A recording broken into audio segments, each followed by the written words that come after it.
आज का हमारा टॉपिक है आपेक्षिक वेग, रिलेटिव वेलोसिटी।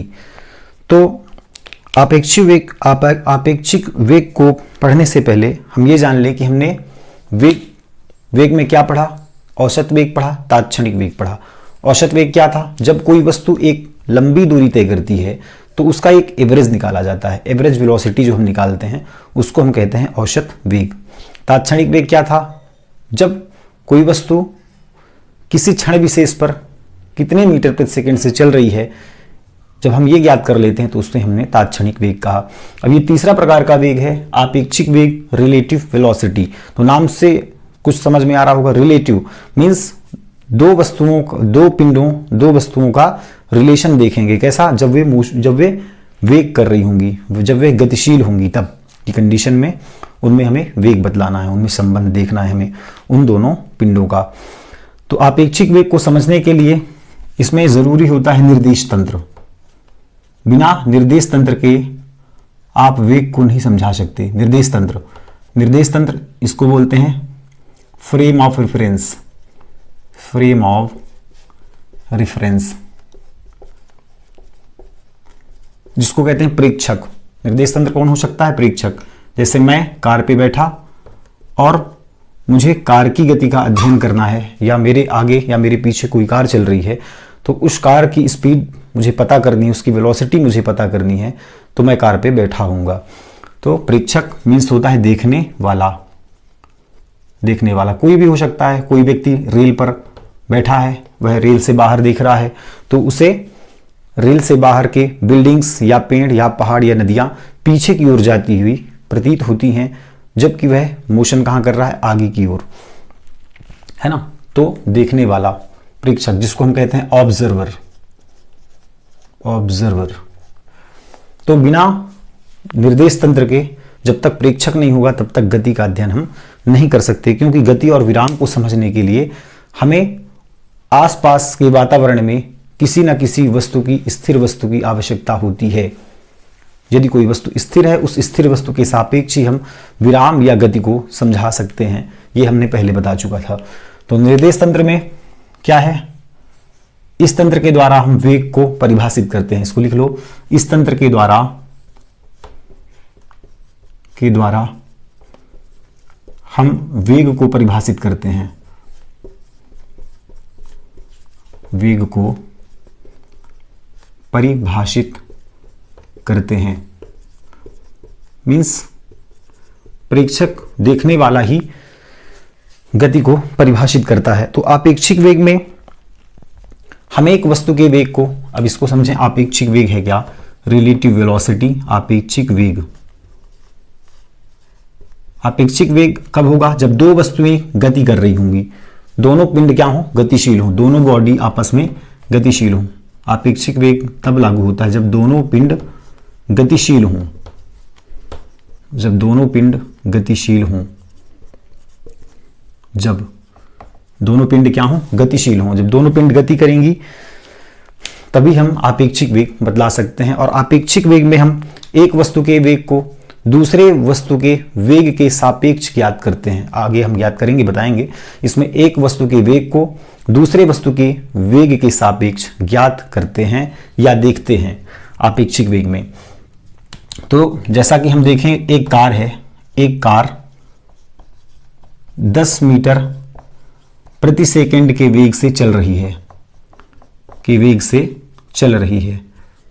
अब हमने आपेक्षिक वेग में क्या कहा कि दो पिंड होंगे और दोनों पिंड आपस में गतिमान होंगे, या इसमें दो कार होंगे, दोनों कार आपस में गतिमान होंगे, तभी हम आपेक्षिक वेग बतला सकते हैं कि यह कार इस कार की तुलना में कितने मीटर प्रति सेकंड से या तो आगे चल रही है या पीछे चल रही है, या फिर एक समान वेग है दोनों का। मतलब दो कार चाहिए होंगे, तो इसमें एक ही कार लिखा है कि एक कार 10 मीटर प्रति सेकंड के वेग से चल रही है। तो कार का वेग कितना हो जाएगा? कार को मान लेते हैं कोई ए पॉइंट है, एक कार ए, तो इसका वेग कितना हो जाएगा? वी ए मीन्स ए का वेग कितना हो जाएगा? 10 मीटर प्रति सेकंड। अब इसमें क्या आवश्यक है? हमने पहले देखा कि निर्देश तंत्र बहुत आवश्यक है। हम निर्देश तंत्र के द्वारा ही वेग को परिभाषित करते हैं। तो इसमें निर्देश तंत्र तो है ही नहीं। एक कार केवल लिख दिया, एक कार 10 मीटर प्रति सेकंड के वेग से चल रही है। तो इसमें क्या होगा बताओ, इसमें फ्रेम ऑफ रेफरेंस या निर्देश तंत्र कौन होगा? इसमें निर्देश तंत्र होगा ग्राउंड, जिसके सापेक्ष वह कार चल रही है। वह कार किसके सापेक्ष चल रही है? ग्राउंड के सापेक्ष।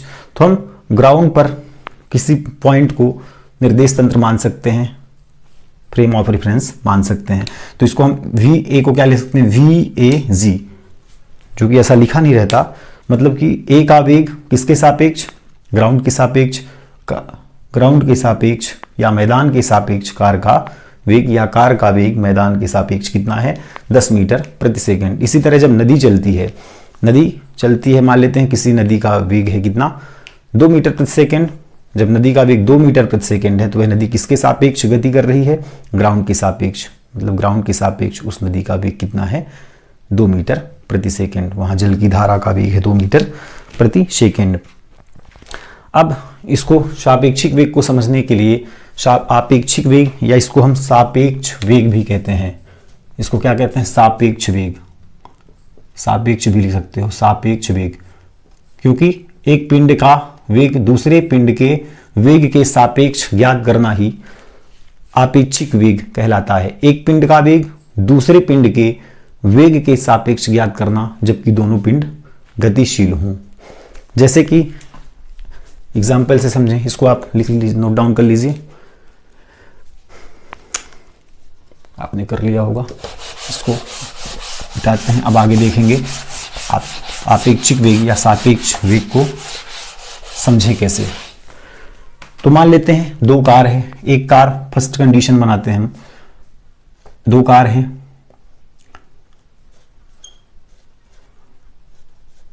इस कार की स्पीड है 30 मीटर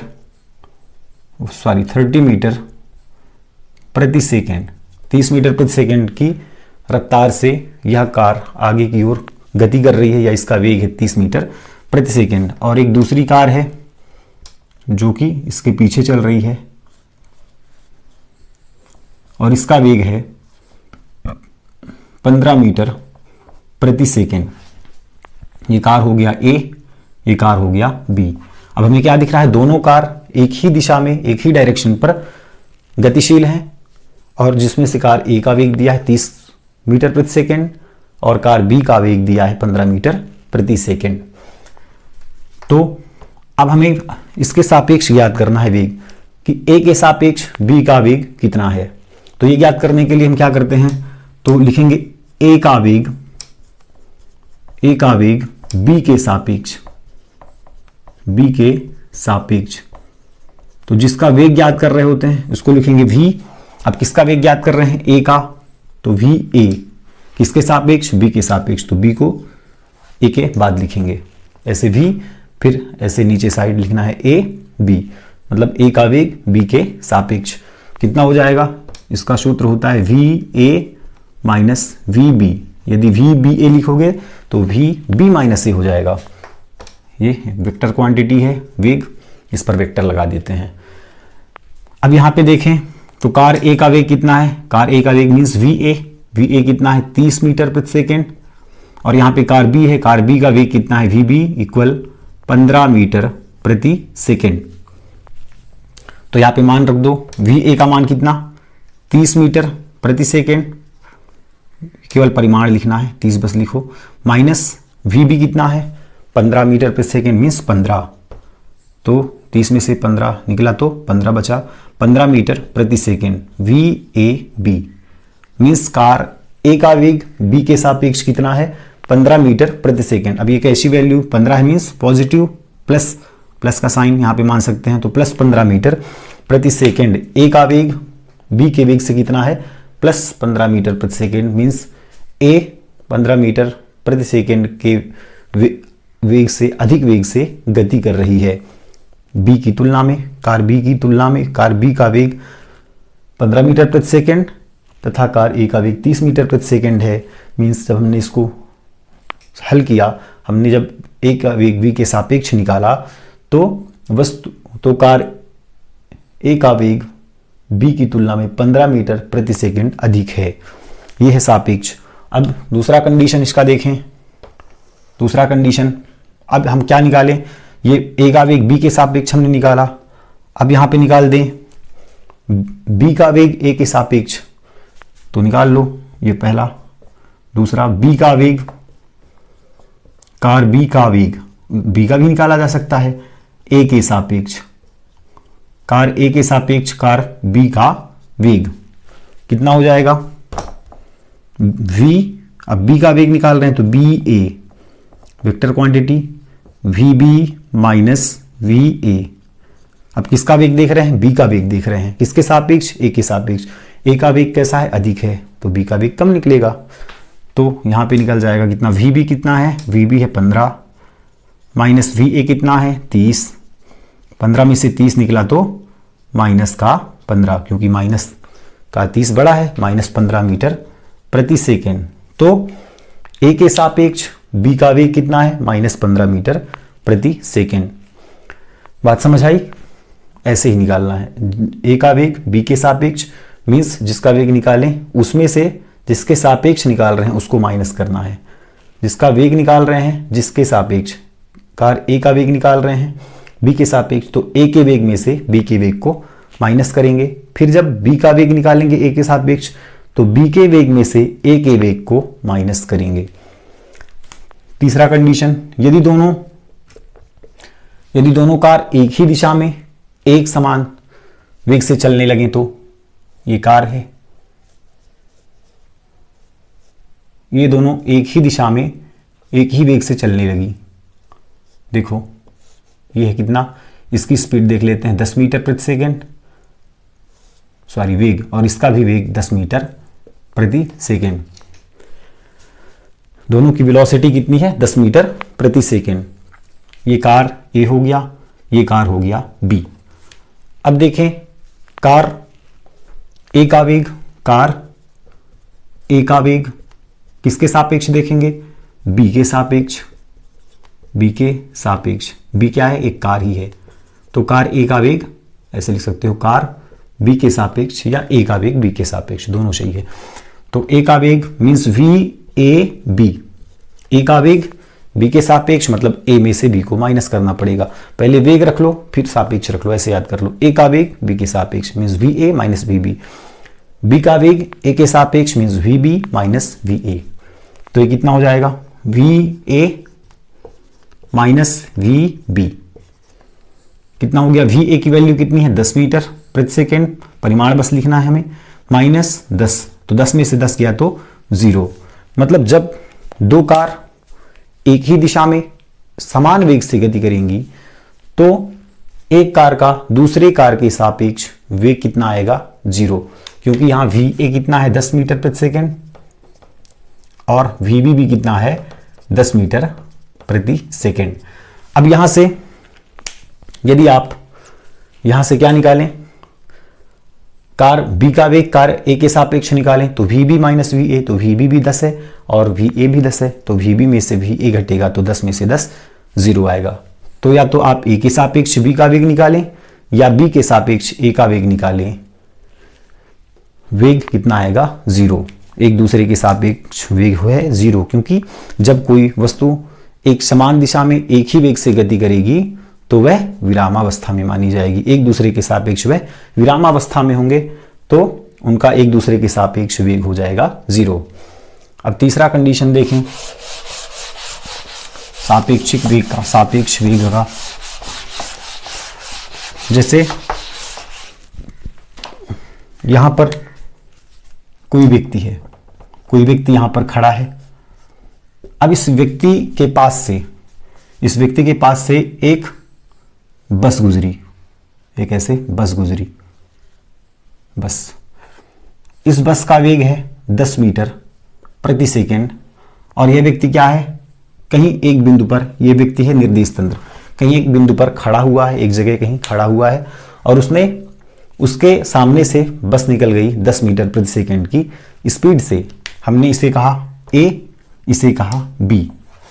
तो A का वेग B के सापेक्ष कितना हो जाएगा, यहां से निकाल दो। A का वेग B के सापेक्ष, तो यहां पे A का वेग कितना है, A का वेग मींस VA कितना है 10 मीटर प्रति सेकेंड और यहां पे B का वेग मींस VB कितना है, अभी स्थिर है, कहीं चल ही नहीं रहा, इसकी स्थिति में परिवर्तन 0 है, तो मीन्स 0।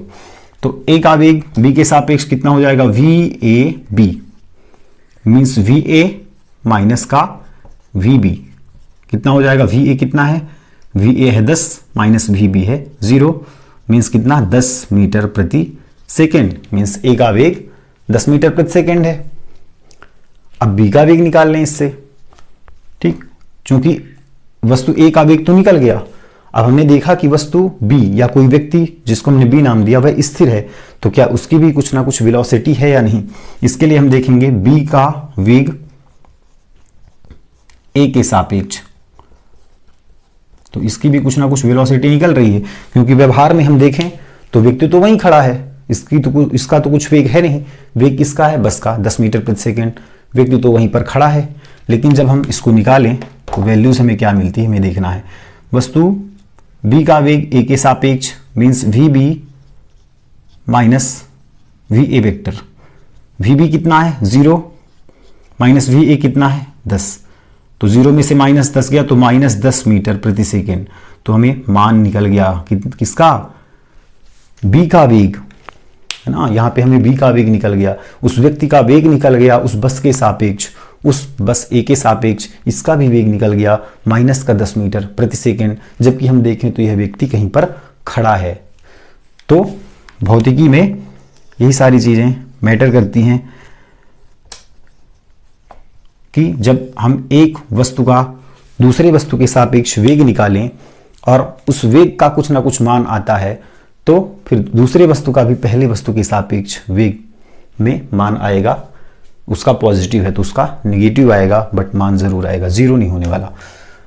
थर्ड कंडीशन देखें, मान लेते हैं एक रेल है, ये एक है रेल, ठीक, समझते जाओ, या फिर हम एक ऐसे बस मान लेते हैं, एक बस है और इस बस की सीट पर 2 व्यक्ति ए और बी बैठे हुए हैं और बाहर से एक व्यक्ति सी इन दोनों को दिख रहा है और बस की स्पीड है 20 मीटर प्रति सेकेंड। समझना, कोई व्यक्ति है जो कि सी पॉइंट पर बाहर खड़ा है, सड़क के किनारे खड़ा है और सड़क से इस डायरेक्शन पे बस जो है 20 मीटर प्रति सेकेंड के वेग से आगे की ओर जा रही है। तो यहां पे अगर कोई पूछे कि ए व्यक्ति का वेग कितना है, तो ए व्यक्ति क्या है, बस के साथ 20 मीटर प्रति सेकेंड के वेग से आगे की ओर जा रहा है, क्योंकि वह बस में सवार है। तो बस का वेग 20 मीटर प्रति सेकेंड है, तो उस व्यक्ति ए का भी वेग कितना होगा, 20 मीटर प्रति सेकेंड। तो व्यक्ति ए का वेग कितना है, 20 मीटर प्रति सेकेंड। फिर हम देखें तो व्यक्ति बी का वेग कितना होगा, वह भी बस के साथ उसी डायरेक्शन पे चल रहा है, तो इसका भी वेग कितना हो जाएगा, 20 मीटर प्रति सेकेंड। अब बात सी की करें तो सी का वेग कितना है, सी व्यक्ति क्या है, कहीं सड़क किनारे एक जगह खड़ा हुआ है, तो इसका वेग कितना है, 0, यह कहीं भी मूव नहीं कर रहा, एक बिंदु पर खड़ा है, ना तो किसी बॉडी पे सवार है और ना ही किसी गतिशील वस्तु के साथ चल रहा है, वह किसी एक बिंदु पर खड़ा है, मतलब उसका वेग 0 हो जाएगा। अब हम यहां पे देखें तो ए का बी के सापेक्ष वेग निकालें, तो ऐसे लिख लेना, ए का वेग बी के सापेक्ष कितना हो जाएगा, ए का वेग बी के सापेक्ष मीन्स वी ए बी कितना होगा, V A minus V B. तो वी ए की वैल्यू कितनी है, लिख लो V A minus V B.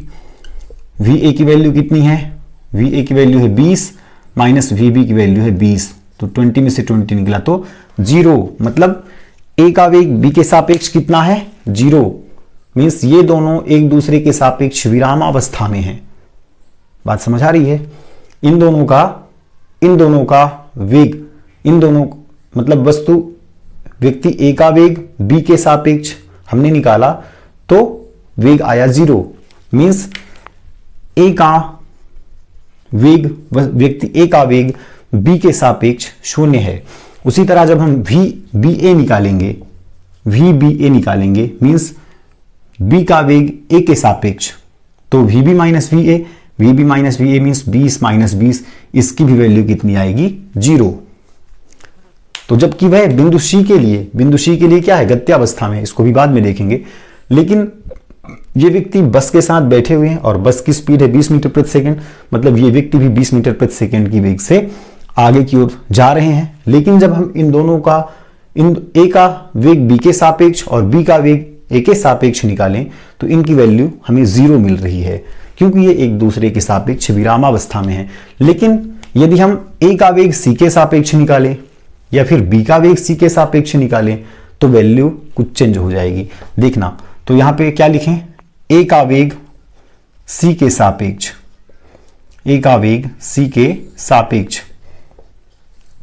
ए का वेग सी के सापेक्ष means V A C, means V A minus V C vector. V A कितना 20 माइनस वी सी कितना 0, मीन्स कितना आया 20 मीटर प्रति सेकेंड। किसका वेग, ए का वेग सी के सापेक्ष कितना है 20 मीटर प्रति सेकेंड, मीन्स ए का वेग सी के सापेक्ष 20 मीटर प्रति सेकेंड है। वह 20 मीटर प्रति सेकेंड के वेग से आगे जा रही है। ठीक, अब बात करें सेकेंड, या फिर यहां से निकाल लो सी के सापेक्ष ए का वेग, सी के सापेक्ष, इसका अपोजिट कर दो, सी के सापेक्ष ए का वेग। तो सी के सापेक्ष जब हम ए का वेग निकालें तो कितना हो जाएगा वी, अच्छा सी के सापेक्ष ए का वेग वही लिख दिए हम, या फिर इसको लिख दो ए के सापेक्ष सी का वेग, या सी का वेग ए के सापेक्ष, सी का वेग ए के सापेक्ष मीन सी ए। तो कितना हो जाएगा वी सी माइनस का वी ए, वी सी कितना है 0 माइनस वी ए कितना है 20, मतलब कितना निकला माइनस 20 मीटर प्रति सेकेंड वी सी ए, कितना निकला माइनस 20 मीटर प्रति सेकेंड। मीन्स सी का जो वेग है, सी का वेग कितना है ए के सापेक्ष माइनस 20 मीटर प्रति सेकेंड, क्योंकि जो ए है, जो ए व्यक्ति है या बी व्यक्ति है, या तो ए के सापेक्ष, या तो सी का वेग ए के सापेक्ष निकाले या सी का वेग बी के सापेक्ष निकाले, दोनों की वैल्यू सेम है तो उत्तर सेम आएगी।